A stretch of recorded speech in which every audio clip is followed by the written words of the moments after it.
I've been taking pictures of the auroras for about 15 to 20 years, and every time I see them, every time I take a photo of them, every time I go out to chase them, I learn something new. They're always different, always elusive, and always stunningly beautiful.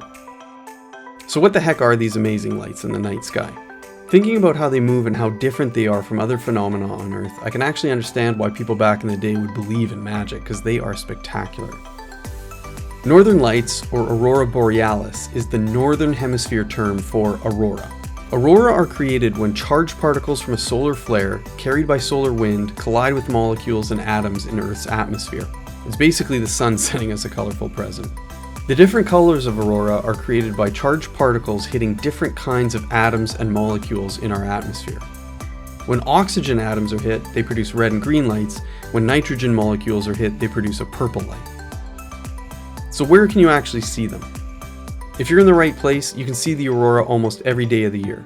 However, since they're not omnipresent, when you can see them actually depends where you live in the world and if they're active at that time. For this video, I'm concentrating more on their activity in the Manitoba area.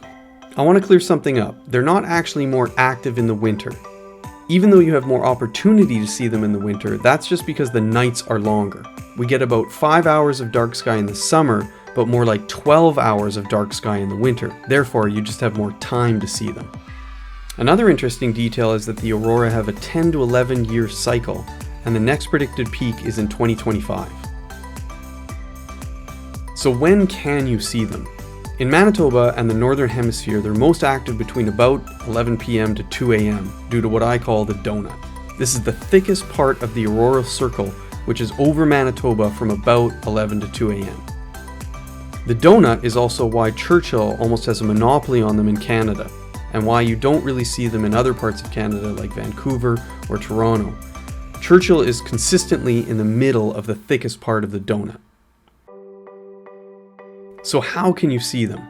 The best way to see them is to get out of any major city. There's too much light pollution in a city, and if you go to the north of any major city, you'll be able to see them a lot better. Going to the north is important because if you go to the south of a city, you'll have the glow of the city in what you're trying to shoot. It is actually possible to see them from inside a city, but that's more of a once in a 5-year occurrence. One general tip on seeing them is that your camera can actually see better than you can because it can absorb light for longer than your eyes can. Even if you can't see them with your eyes, it's a really good idea to use your camera in order to see if they are active. Take a few pictures and see if you can see them. So what kind of gear do you need to take pictures of the Northern Lights?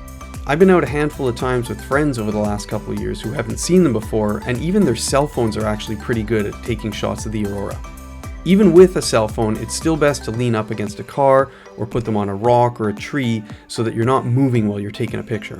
However, the best way to photograph them is with any camera that can shoot in manual mode, and then use a tripod. The actual exposure you're going to use is going to depend on how active the Northern Lights are and what type of camera and lens you have.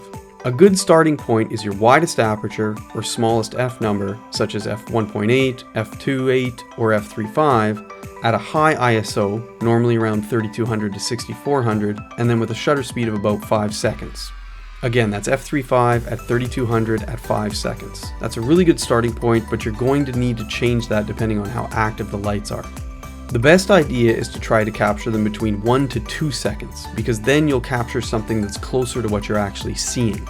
And a final tip is to lock your white balance. I find either sunny or cloudy works best. Now, how to plan to go out and see the Northern Lights.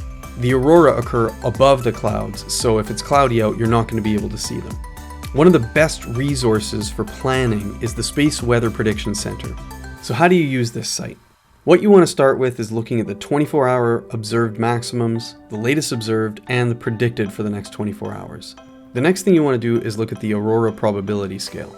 This will give you a really good idea if you can see them overhead of where you live. This little red dot is where Winnipeg is approximately. I know that if there's any green over top of Winnipeg, it's very likely that I'll see them if I go out. So just one more interesting thing, the Carrington Event.